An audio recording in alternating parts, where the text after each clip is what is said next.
Começa agora o Jornal da Cultura com William Correia. Boa noite. Nova fase da Operação Lava Jato prende 3 ex-deputados federais e investiga contratos do Ministério da Saúde e da Caixa Econômica Federal. E veja também nesta edição. Polícia Federal usou carro importado apreendido de Paulo Roberto Costa para fazer as novas prisões da Lava Jato. Comissão da Câmara deve votar na semana que vem proposta do PMDB para cortar metade dos ministérios. Eu acho que com isso gera um custo muito grande ao próprio país. Pela primeira vez em 50 anos, presidentes dos Estados Unidos e de Cuba sentam-se lado a lado na Cúpula das Américas. Ministro da Fazenda Joaquim Levy estuda aumento na tributação dos bancos e busca acordo com os estados para unificar o ICMS. Pesquisa mostra que alimentos processados são mais perigosos à saúde do que se imagina. Espanha reabre a passarela, considerada a mais perigosa do mundo. Morre aos 91 anos a crítica de teatro Bárbara Heliodora, uma apaixonada pelos textos de Shakespeare.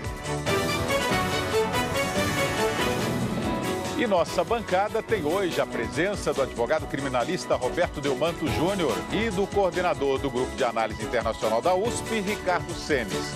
Participe com perguntas aos nossos comentaristas através do WhatsApp. O número está aí na sua tela. E não se esqueça de se identificar. Pelo Twitter e Facebook do Jornal da Cultura também. Operação Lava Jato entra na 11ª fase e passa a investigar, além da Petrobras, a Caixa Econômica Federal e o Ministério da Saúde. 3 ex-deputados estão entre os presos. A nova fase, batizada de A Origem, cumpre 32 mandados judiciais. A ação ocorre no Paraná, Bahia, Ceará, Distrito Federal, Pernambuco, Rio de Janeiro e São Paulo. Entre os 7 presos nesta sexta-feira está o ex-deputado federal pelo PT, André Vargas. Ele foi detido em casa num condomínio em Londrina, norte do Paraná. A polícia pediu o bloqueio do imóvel. As imagens feitas por celular dá para ver o carro importado usado pelos policiais na operação. O veículo era de Paulo Roberto Costa, ex-diretor de abastecimento da Petrobras, e foi apreendido em outra fase da Lava Jato.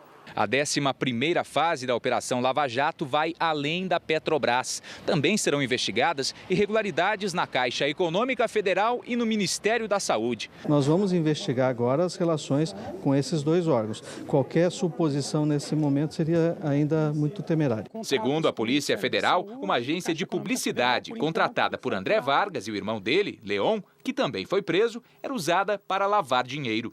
Ela repassou, ela tinha fornecedores, por exemplo, de serviços de vídeo, áudio, pagava por esses valores, só que o que era chamado de bônus, que deveria retornar para a agência, era repassado para essas 2 empresas de fachada que eram vinculadas ao André Vargas. A agência de publicidade fechou contratos com o Ministério da Saúde que totalizaram 112 milhões de reais entre 2011 e 2014. Os contratos seriam fictícios e, segundo a denúncia, beneficiariam uma empresa de fachada do doleiro Alberto Youssef. Antes de ter o mandato cassado por quebra de decoro, Vargas falou da amizade com Youssef e admitiu ter viajado no jatinho do doleiro.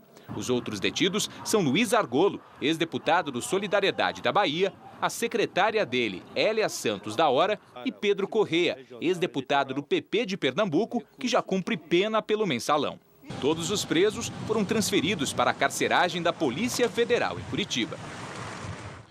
Em nota, a Caixa Econômica Federal informa que abrirá apuração interna e que vai colaborar integralmente com as investigações. O Ministério da Saúde afirma que os contratos para a realização de campanhas de utilidade pública cumprem todos os requisitos exigidos na legislação de licitação e também vai abrir apuração interna. André Vargas e Luiz Argolo negam ter feito negociações com o doleiro Alberto Youssef. Boa noite, Ricardo Senes. Obrigado pela participação. Essa nova fase da Lava Jato esbarrou em outras irregularidades. Irregularidades de uso de agências de publicidade, pelo menos a suspeição em relação a isso, para lavar dinheiro. Quer dizer, o espectro está ampliando nessa investigação, né? Pois é, essa é uma variável, William, que está sendo considerada já há um bom tempo, né? No sentido de que quais seriam as novas áreas abarcadas por essa investigação. Então, o Ministério da Saúde, eu não estava no radar do que eu imaginava, mas a Caixa estava. Tem se falado no BNDES, tem se falado nos fundos de pensão. Alguns deles até já motivaram a proposta de CPIs, a instalação de CPIs no parlamento. Então, essa era uma hipótese que estava sendo aventada. Agora, a grande questão é o seguinte, tem ainda, como foi mencionado na entrevista, e você fez esse comentário agora, ainda é tudo suspeita, né? Tudo indicação de possíveis relações, não tem nada comprovado, mas a ideia é de que essa rede poderia ser mais extensa do que especificamente a Petrobras. É possível, né? Mas vamos checar, dá tempo a polícia apurar isso para checar até que ponto isso é realmente verdade, né? Delmanto, boa noite. Boa noite. O Enio Torres Granel aqui já está fazendo uma pergunta em relação ao show midiático dessa operação. Usar o Range Rover do Paulo Roberto Costa nas prisões seria um marketing da operação? A Polícia Federal, ela tem que ser cumprimentada, ela tem feito um trabalho maravilhoso, mas tem que tomar cuidado por esses excessos. Não faz o menor sentido utilizar-se o veículo apreendido do Paulo Roberto Costa para transportar os novos presos na mesma operação. Isto é um apelo midiático que denigre a atuação da Polícia Federal, que tem sido aplaudida por todos. Quer dizer, não é compreensível, então há que ter cuidado com isso. Agora, nessa questão, eu gostaria de um pouquinho diferentemente do Ricardo, mas eu acho que não é uma mera possibilidade, acho que é até uma probabilidade, né? As coisas que Alberto Youssef tem dito, elas têm se mostrado verossímeis e verazes diante das provas que acompanham a isto. Então, eu acho que é assustador ver os tentáculos da corrupção, como elas vão penetrando em diversos ministérios, em diversos ramos de atuação, agora com agências de publicidade envolvidas. Vamos ter que ter prova, evidentemente, desse envolvimento. Agora, eu gostaria de salientar, William, a questão do foro especial. Pela primeira vez agora foram presos políticos, mas ex-políticos. Porque eu de uma vez escrevi num jornal de grande circulação em São Paulo um artigo contra o foro especial. Só para presidente da República, vice-presidente, governador e vice-governador. O resto, deputado, ministro, senador, todos têm que ser julgados pelo juiz de primeiro grau. Isso é bom para a democracia, porque todos nós somos iguais. E não é questão de preservar o cargo. Se ele é condenado, ele pode recorrer. É bom para a defesa dessas pessoas acusadas e também é bom para a sociedade, porque o Supremo Tribunal Federal e o Superior Tribunal de Justiça não têm estrutura para fazer investigação criminal, processo criminal. E pior, o deputado está eleito, está lá no Supremo, por exemplo, o processo. Aí ele acaba o mandato. O processo desce para o primeiro grau. Aí passou a próxima eleição, ele é eleito de novo. O processo sai do juiz e vai para cima. E fica a dança das cadeiras. E o sujeito que tem condição de se eleger, ele acaba escolhendo aonde ele vai ser julgado. E isso está muito errado no país. O dia que nós terminarmos com o foro especial, nós teremos uma diminuição muito sensível da corrupção em nível político, porque nós não vemos muitos políticos serem atingidos nesse processo. Agora, Delmanta, a justificativa para ter o foro especial é porque tem algumas regiões, localidades, a gente sabe disso, alguns estados que têm muito uso político da justiça junto àquele vereador ou aquele deputado parlamentar que o juiz da região, da comarca, não gosta. Há essa justificativa para ter esse foro privilegiado, para sair do seio ali da política local e para você tornar a questão, federalizar a questão, já que a atuação desses deputados, principalmente deputados federais, senadores, é de âmbito federal.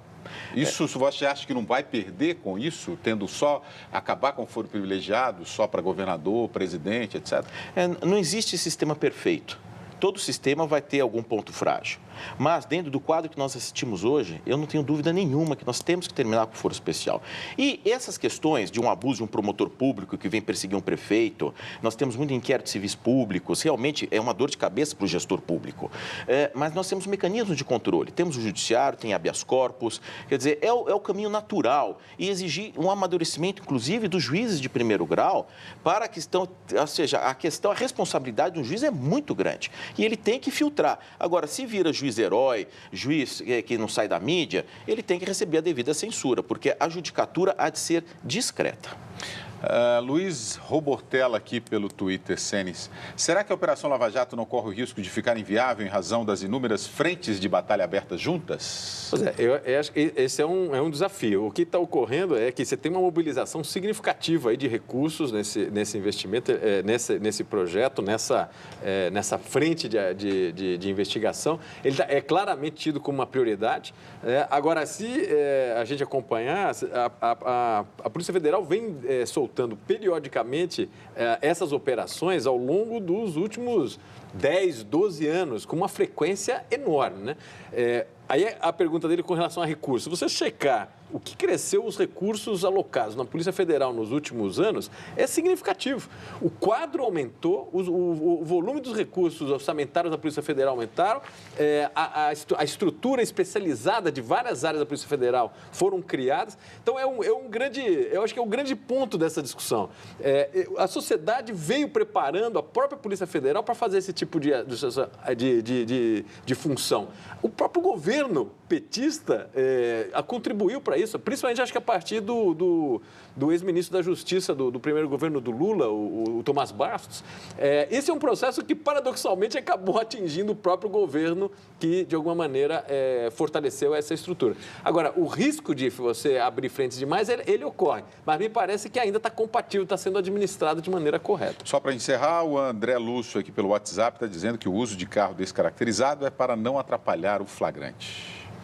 Não, isso não é na questão, com todo respeito ao telespectador, isso se fosse uma situação de flagrante, perfeito. No caso, não, era uma prisão preventiva decretada, era o cumprimento de um mandado de prisão.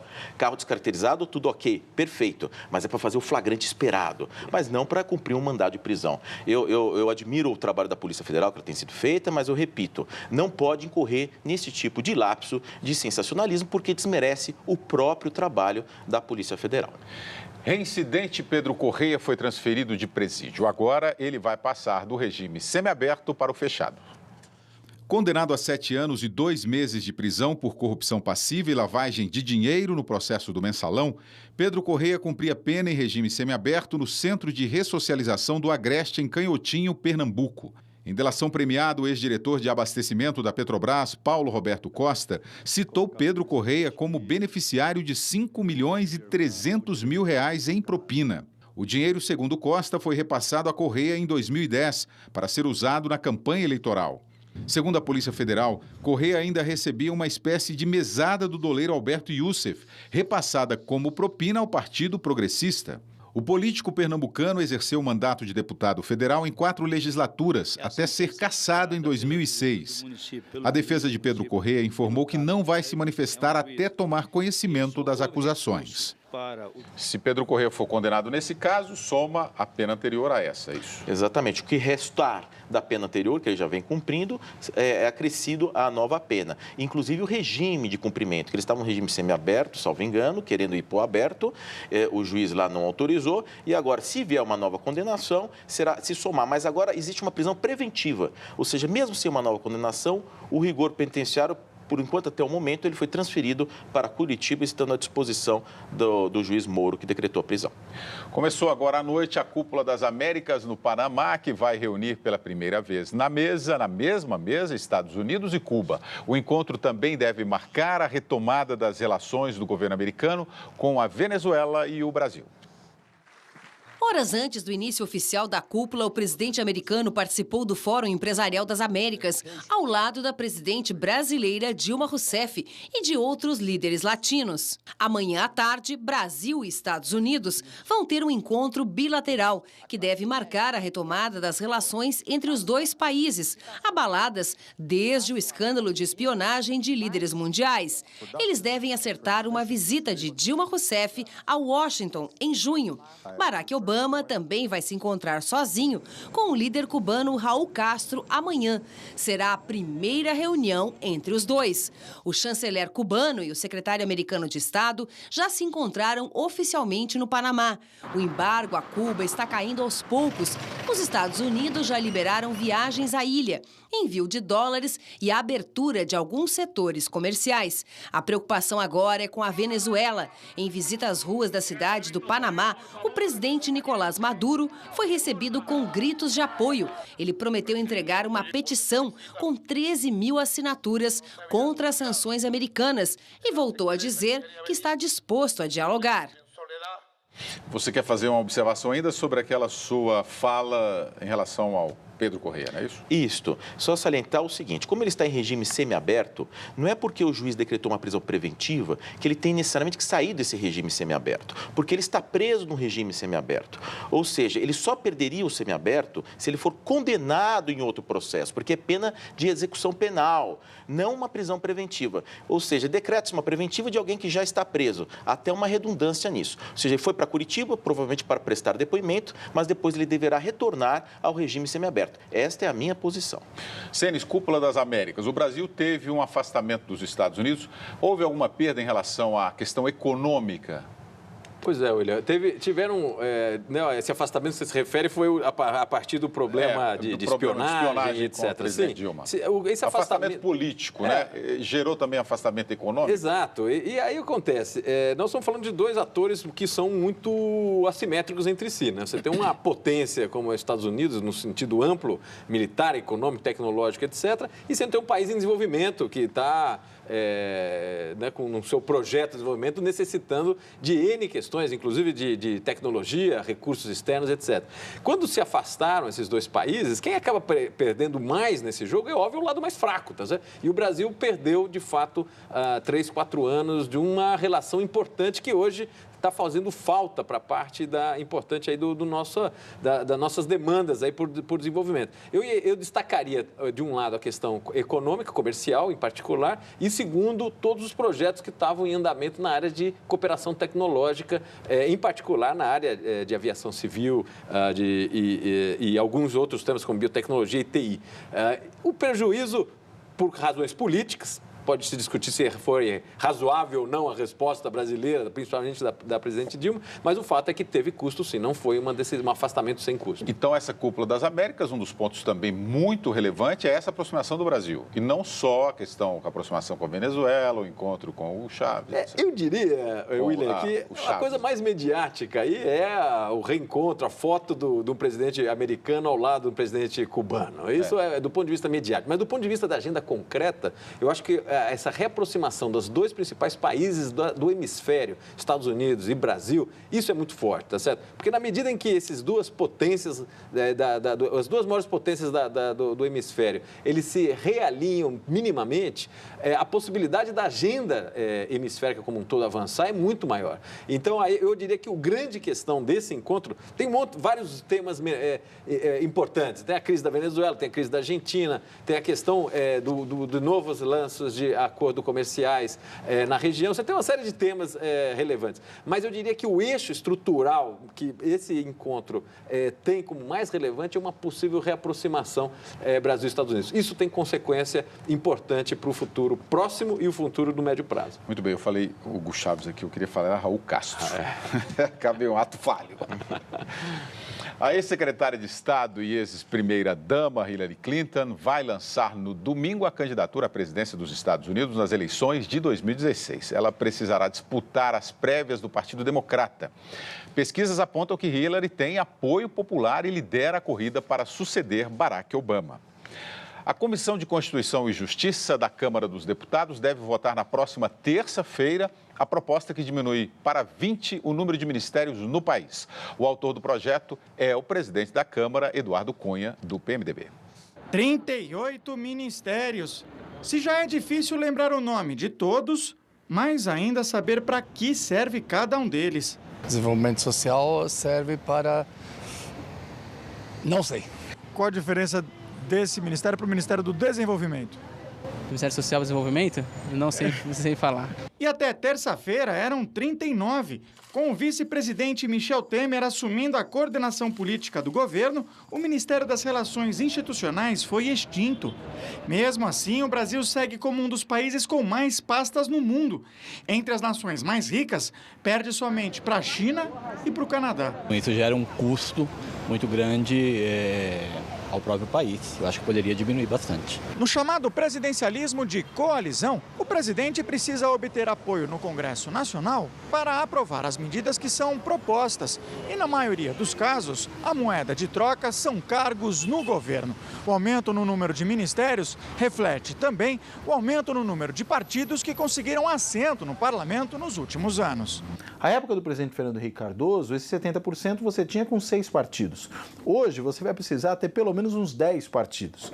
Consequentemente, como é que você aloca esses partidos no governo? Aumentando o número de pastas nas quais eles podem estar abrigados. Hoje, o governo é livre para determinar a quantidade de ministérios, mas o presidente do Senado, Renan Calheiros, e o presidente da Câmara, Eduardo Cunha, querem reduzir para, no máximo, 20 o número de pastas. Para ser aprovada, a proposta precisa de maioria de 3/5, já que significaria uma mudança na Constituição. Esse é mais um tema que acirra o embate entre o Executivo e o Legislativo. Mas, se aprovada, a medida pode ter mais impacto na gestão do que nos cofres públicos. Não é você eliminando alguns cargos de ministro ou de secretário executivo que você vai fazer o ajuste fiscal. Na realidade, você vai, isso sim, promover talvez mais racionalidade administrativa. E por quê? Porque coordenar 39 ministérios é muito mais difícil do que coordenar 20 ou do que coordenar 25. Delmanto, é possível estabelecer um número ideal de ministérios? Porque a gente fica essa discussão ampla, tem que diminuir ministérios. O Ceni já falou aqui nos bastidores que não vai adiantar nada em termos de economia, né? Mas nós vamos perguntá-lo daqui a pouco. Você acha que tem um número ideal? É muito difícil nesse chamado presidencialismo, esse governo de coalizão. Então, eu acho que o que mais impacta nisso é a mercancia desses cargos, o cabide de empregos. Quer dizer, um partido, para apoiar a presidência da República, ele quer um ministério, ou quer uma diretoria de uma estatal. Quer dizer, esta mercantilização esses cargos em comissão. Quer dizer, para mim, o grande problema dos ministérios é este. E há naturalmente um inchaço dos ministérios. Basta comparar com outros países, com economias muito mais fortes que o Brasil e uma estrutura muito mais enxuta. Então, eu acho que essa questão da quantidade de ministérios tem mais a ver com esta mercancia, com essa promiscuidade, com esta chantagem que muitas vezes acontece entre partidos políticos e o executivo. Agora, nós vamos ter uma questão também, evidentemente que a lei orçamentária deve ser aprovada pelo Congresso. Porém, nós temos a questão administrativa, até que ponto vai o Poder Executivo, que gere a coisa, e o Legislativo, ou seja, de independência de poderes. Vai dar muito pano para manga.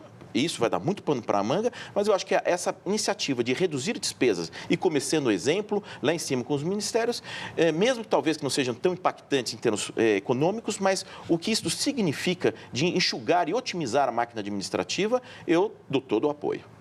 Ceni, não tem impacto econômico isso? O impacto é muito pequeno, William, mas tem um pouco assim, talvez do ponto de vista simbólico isso é uma questão importante, né? Eu acho que nesse caso até o Cunha pode estar fazendo um favor para a Dilma. O problema é que a Dilma não soube, acho que aproveitar, vendo que a derrota era iminente, era mais fácil ter aproveitado esse simbolismo. Mas é totalmente simbólico, porque do ponto de vista, o que acontece? A gente pode discutir o tamanho do Estado no Brasil. Isso é um tema importantíssimo, aliás. A outra questão é, como o professor Cláudio Couto, entrevistado, indicou, você tem uma outra questão que é a capacidade de gestão. A Dilma não consegue, qualquer teoria de administração diz que você pode ter, no máximo, pendurado sobre a gestão de uma pessoa, 7 ou 8 subordinados. Isso vale para grandes empresas, etc. Tem 40. É óbvio, tem alguns que a Dilma nem chegou a receber. O cara passou o mandato inteiro e não foi recebido pela presidente. Então, assim, tem uma certa racionalidade do ponto de vista de gestão, do ponto de vista da linha de mando. Agora, do ponto de vista econômico, vamos pensar, diminuiu 20 ministérios. Você tem que considerar que boa parte desses 20 ministérios é o Ministério do Direito Humano, o Direito da Mulher, cuja estrutura é muito pequena. Aqueles que são importantes, realmente, que tem uma função estruturada na gestão pública brasileira, eles têm uns cargos, o grosso do cargo e do custo não é no gabinete do ministro, é dali para baixo. É ali que nós estamos falando em milhares de pessoas. Você vai tirar 20 cargos de A10. Que economia para o governo Collor. Tinha ridículo. 17 ministérios, mais 13 secretarias. Então tinha 30 ao todo. Né? Exato. Não tem impacto. Eu gostaria só de discordar um pouquinho. Pois é bom a discordância. Eu acho que tratando do dinheiro público, do nosso dinheiro, eu acho que não é só simbologia. Para mim pode ser R$100, R$1.000, eu não estou falando para a plateia. Eu acho que é questão de política. Tudo que for economizado, nosso dinheiro, nós temos que economizar. Não importa se for 1.000, 10.000, 1 milhão, 10 milhões, temos que economizar. O nosso dinheiro, o Brasil está precisando disso, pode aplicar em outras questões. Não, mas você mobilizar o país, o Congresso, para fazer uma emenda para uma economia que é, do ponto de vista monetário, muito pequena, ele claramente é um simbólico. A não ser que você faça uma mobilização de fato para fazer o seguinte, vamos reduzir ao longo do tempo o tamanho da máquina pública em algumas funções. Aprova-se uma medida provisória, uma emenda constitucional, o que for, e aí define-se isso. Agora, fazer toda essa mobilização, toda essa mídia, para fazer uma redução que, do ponto de vista do impacto no custo da máquina é realmente irrisório, eu acho que tem muito mais de simbolismo do que de fato. Eu estou de acordo. Claro. Estou de acordo nisso, mas quem sabe seja o primeiro passo. Agora, só na questão de gestão, eu lembro que teve uma reunião da presidente Dilma, no começo do ano, que tinham 40 ministérios. E começou às 6 da tarde. É impossível, cada um falasse 15 minutos, terminava 2 da manhã. Quer dizer, realmente é impossível gerir esta quantidade de ministérios. Bom, o Cláudio aqui de Guarulhos, vamos registrar a participação dos nossos telespectadores. Aqui pelo WhatsApp, ele fala que o problema são os cargos comissionados. O Rubens Crivelloni aqui pelo Twitter tem algo de ilógico nesse discurso. A população e as empresas crescem e o número de ministérios tem que diminuir. O tamanho do Brasil tem relação com o número de ministérios? Porque no início, na época, por exemplo, de Juscelino Kubitschek, eram 10 ministérios, né? Pois é. 10, 11 ministérios. Eu diria que não tem relação com o tamanho do país, Getúlio, não. a mesma coisa, 10. Acho que o Getúlio tinha 10, Juscelino 11.